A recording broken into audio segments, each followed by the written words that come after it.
Hi friends, ఇప్పుడు quadratic ఈక్వేషన్లో level 1లో 8th క్వశ్చన్లో ఉన్నాం. ఇక్కడ క్వశ్చన్ ఏమంటే, if x+1 is a factor of x⁴ plus p minus 3 of x³ minus 3p minus 5 of x² plus 2p minus 9 of x plus 6 then the value of p is అన్నారు. అంటే ఇక్కడ ఈ equation యొక్క one factor ఇచ్చారు, x+1 అనేది.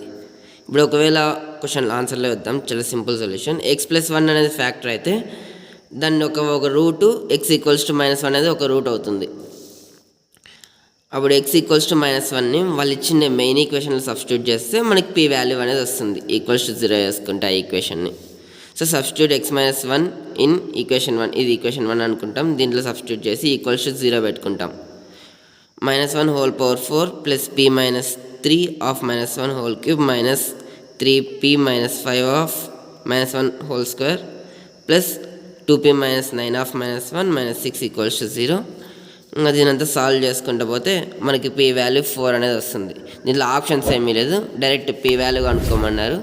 So p = ఫైనల్గా 4.